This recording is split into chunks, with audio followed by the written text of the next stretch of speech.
Homeschool co-ops can be a tremendous support, or they can undo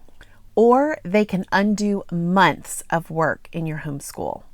Most parents don't notice the damage right away. They just start feeling more tired, less effective, and slightly out of control.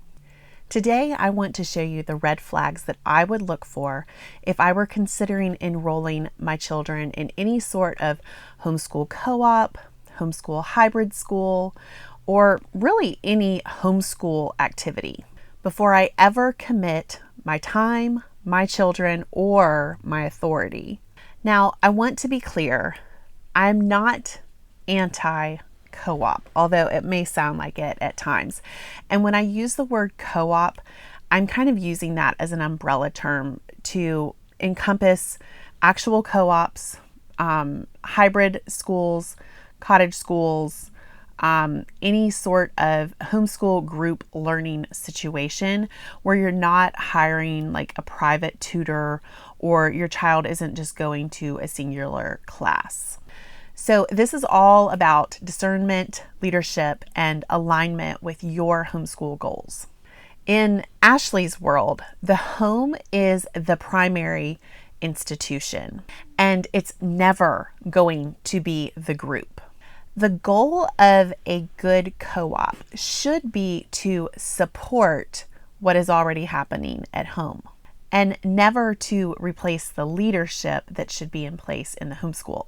Red flag number 1, no clear leadership or decision authority. Okay, so you're going to see this type of homeschool co-op or homeschool group whenever there's not one person in charge, whenever it's more like a group of moms, a group of homeschool moms got together and they all decided to, with the very best of intentions, they all decided to do this homeschool co-op group together. It never ends up being a good idea. Whenever there's not one person who is definitely in charge, if anything gets done at all, it takes 5 times longer than it should just to make any decision. So there's going to be more meetings. The message is going to be diluted. There are not going to be clear goals. There are going to be clashes in learning styles, teaching styles, discipline standards, academic standards. It is going to be incredibly hard to have one cohesive mission, for lack of a better word. All of the decisions that end up happening in the group end up happening as a result of a consensus of this group of women. They are usually led by emotions, or as often happens, whoever ends up speaking the loudest in the room. This is really no way to run your child's education. It needs to be based on a well thought out list of standards, list of goals, etc. And other people should not really have a vote in how your homeschool gets run or how your child gets taught, etc. One of the reasons why we choose to homeschool our children, at least one of the reasons that some people choose to homeschool their children, is so that they have final control over what their children are being taught. And whenever you end up outsourcing to a co-op, that goes right out the window. There's no clear answer to the question, who's in charge here? And the children pick up on that really, really quickly. One thing that I will say about children, being the mother of 11 of them, is that children very easily and very clearly can spot weaknesses. And there is no greater weakness than an organization run trying to herd and educate children with no clear behavioral standards. That school is going down, and it's going to happen really, really quickly. The bottom line is a lack of authority turns into chaos eventually, and that should not be part of your child's education. No child is going to be as educated as well if they are in the middle of chaos once or twice a week. If no one person is clearly responsible, then that also means that no one person is accountable. Red flag number 2, vague or contradictory philosophy. So what this ends up looking like is we're open to everyone or everything. You can be Charlotte Mason, you can be classical, you can unschool, we'll take anybody here. This all sounds really nice and it sounds really friendly, but what ends up happening is that your child's education becomes diluted. Those educational conversations that you are hoping are occurring in your older children's classes, they get really dumbed down. Or your child may be being taught religious philosophies that you don't agree with. All sorts of things can happen here when it is just open to everyone, everything, every level. A lot of the times, if the class is full of children who are not required to do a whole lot of work at home, it really dumbs down the class. You hope that your children are getting a better education by going to some of these classes, but what actually happens is they end up picking up bad attitudes, and if they ended up catching any teaching whatsoever, it probably wasn't a whole lot. So a lot of us started homeschooling because we wanted to be in charge of our child's educational formation. That does not happen when you have a bunch of differing philosophies and no clear guidance through those philosophies. You can't build coherence out of contradiction. This is what happens, and I have seen it happen myself in person at several different co-ops. A co-op without a clear philosophy will end up defaulting to the loudest values in the room. And I don't know about you, but that is not why I started homeschooling. Red flag number 3, discipline is avoided or outsourced. So what this ends up looking like is if a child starts misbehaving and you bring it up, what you end up hearing is something along the lines of, oh, we don't discipline here. You need to talk to the parent. Okay, so when there is no standard for behavior in a co-op, chaos reigns, and children do not learn well if there is chaos everywhere. If there is one child who cannot stay in his seat, or if there is one child who is hitting other children and there is nothing being done about it, that is not okay. It's not okay at all. There must be a standard for behavior. I've seen this played out. It is so distracting. It's so annoying. It is a waste of your child's time. It is a waste of your money. The only thing that is being taught in these classrooms where children are allowed to behave however they want is that your child is learning bad habits from these children. So, this happens when there is not a behavioral standard coming from the top, but it also happens if the teacher that is in charge of these classrooms does not understand herself or himself how to control a room of children. What I have seen personally many, many times in many different co-ops, like in different locations. I'm not just singling out one co-op here. This has happened multiple times. Is the teacher has no control of the room, but what makes it worse is that teacher's child is usually in the room, and that teacher's child is the one making the vast majority of the trouble. This cannot be allowed to happen. Okay, but I know that it's going to continue happening. What I'm trying to prevent here is you enrolling your children into a co-op or into a cottage school or into a hybrid school where the teachers cannot control their own kids. If the teachers cannot control their own kids, they are not going to be able to magically control a classroom. It just doesn't work that way. So please mark and avoid any of these co-ops, any of these groups where the teachers don't have control over their own children. Order is a prerequisite for learning. Tolerated disorder becomes normalized disorder. You do not want that in your homeschool. And here is the bottom line. A group that cannot uphold behavioral standards cannot create safety and growth for your child. I know you did not start homeschooling so that your child could be bullied at a homeschool co-op. I know that that is not why you started homeschooling. So please look into, if you don't look into any of the other red flags in this video, make sure that you are fully vetting those behavior standards in the co-op before you join. It's not going to get better. Whatever you see when you go and visit that day, you can assume that that is the best it's ever going to be, because usually they're on their best behavior on those days. Red flag number 4, academics are casual, inconsistent, or performative. So what this looks like is a bunch of projects with no mastery whatsoever. Now, I'm not talking about the homeschool co-ops that you join so that your child can do art or can do crafts or can do science experiments.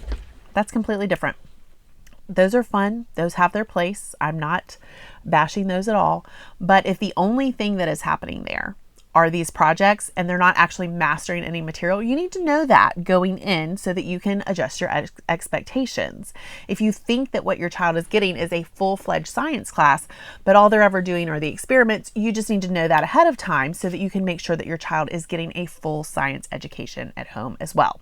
Another sign is there's no continuity week to week. It's just kind of all helter-skelter. So both children and adults can confuse activity with actual progress in learning. They are two different things, and we need to make sure that we know the difference between them. Time is spent in the classroom, but is formation actually happening? I don't know. That's what you need to discern. Fun is fine. I'm not saying your child should never have fun when learning, but fun is not the end goal here. Learning is. Red flag number 5, children are treated as peers and not students. So this is what this ends up looking like. There is an excessive student voice component in everything that's happening. The students get to weigh in on all of these things. That is child-led learning. It's child-led education. And the last time I checked, that is a recipe for disaster. Children are not the authority. Children are not the parents. The parents are the ones who should be leading everything. They should be leading behavior. They should be leading academics, not the children. I don't know. I'm completely flummoxed as to how we got to this place where anyone thinks that child-led anything is beneficial. It's a disaster. It has been proven over and over and over and over again. The children who are leading anything, they're children. They're not doing a good job. You can't blame them. It's the parents' fault for abdicating their authority. But we need to understand this, and we need to understand that our children are not peers. Our children should not be leading the co-op. It is the parents, it is the teachers who should be doing that. When this is happening in a co-op, what you see is children negotiating the rules, and you see the adults acting as facilitators instead of the authorities. What I like to see is when a child rises to the authority of an adult sets the standard and a child rises to meet it. There's nothing more beautiful in the world than an adult who is willing to do that, and then you watch the child rise to meet that standard. You're robbing your children of this if you never require your child to meet your standard. I feel like this could be a whole video. Maybe I should make one on this. But parents, you are the one who needs to be in charge. Someone needs to be in charge at that co-op who is not a child. Here's the bottom line. Children do not need more authority. They actually need worthy authority to grow into. Red flag number 6, the co-op competes with the home. So this is what happens when the co-op competes with the home. And this probably happens less than a lot of the other ones. But if there are assignments that are being given that are disrupting the flow of the rest of the homeschool day, maybe it's just a huge, gigantic assignment and the student is having to put a lot of their time during the week towards it. And so other things get dropped that the child is doing at home that are also important. If there is a pressure to prioritize co-op work over schoolwork done at home, it just happens that there's a subtle undermining of that parental authority. You don't want your children working harder for other teachers than they'll work for you. The home is really the student's primary authority, and anything that ends up being done to weaken that authority, it weakens the whole home. Red flag number 8, no track record or feedback loop. So what this looks like, and you're not going to be able to see this unless you've been at a co-op for multiple years, but when nothing ever changes, when the problems don't get fixed, when there is feedback given and it's not taken into consideration and changes are made, it's the same song and dance every year. You know, it's understandable for a co-op's first year to be a little bit bumpy. What you're looking for, though, is leadership who is committed to making it better year after year after year. If there is not that commitment, then you're going to want to cut and run. Healthy organizations are able to assess themselves honestly, figure out what needs to change, and then grow. But that growth does require humility and correction. So you need to take note of how the leadership does respond when you bring up problems that you see or when you ask for resolution of certain things. Red flag number 9, you feel relief at the idea of lowering your own standard. Okay, so this happens when you get a bunch of moms together who are tired, they're exhausted, they're overwhelmed. What they're really looking for here is an excuse to lower their standards because they don't necessarily want to be called higher. They don't want to raise the bar. And this could be because of life circumstances. It could be because they're coming, right off of a pregnancy, or they have a newborn at home, or whatever. The environment of the co-op should be one where we are lifting each other up, where we are pushing each other to do better. That's the kind of group peer pressure that you want to be around. You want to be in the group of moms who are taking this seriously, because those moms who are taking it seriously, it means that their children are also taking it seriously, which means your children are going to be in class with students who are taking things seriously, and it is going to cause them to want to take it more seriously. Do you see how this all works together? I mentioned this earlier in the video. If your child is in a class with a bunch of students who are not doing the work, who think that this is a big joke, who are being disruptive, that child is not going to want to try his or her hardest. That's just the way this works. So you want to make sure that you're in a co-op with moms who value education as much as you do. So I've listed all of the red flags that you should be looking for. Let's talk really quickly about the things that make a good co-op. So these are the questions that you're going to ask yourself when you are evaluating the co-op. Number 1, who leads this and how are decisions being made? Number 2, how many years has this been going? I'm not saying don't ever join a new co-op. You definitely should, but you want to make sure that you understand how the decisions are being made. If there is one person in charge, at the most, there should be 2 people in charge. But you need to know this going in. If it is just a group of moms, I cannot caution you more to just run. That is going to be such a waste of your time. What are the behavioral standards that are being upheld consistently? What are the consequences for bad behavior? What happens when a teacher's child is disrupting a class? What happens when someone else's child is disrupting a class? What happens when a child gets physical with another student? These are all things that you need to be asking, and if they do not have a clear answer for you, you need to run. You need to ask yourself, does this compete with our homeschool or does this strengthen our homeschool? You need to ask yourself, are these adults who are running this organization, the administrator and the teachers, are these adults that I want my children emulating? That is a really, really important question, because if you have a teacher that is not a successful adult, they're in the wrong profession. Like, they need to get their act together. So in closing, the best co-ops do not reinforce weak systems. They strengthen strong ones. If you need some help with your homeschool, if you need help figuring out a schedule, if you need some group mentoring, those types of things, accountability, help with goal setting, I have a bunch of things that you can check out. The links are in the description. I have the Homeschool Schedule Blueprint, which will help you order your day so that everything that is important is getting done. And I also have the Headmistress Circle, which is a private community of women where they receive group coaching, they receive accountability, they receive help with their goal setting and any of their questions that come up in the homeschooling and raising of children. So make sure to check out those links if you need a little bit extra assistance, and I will see you in the next video.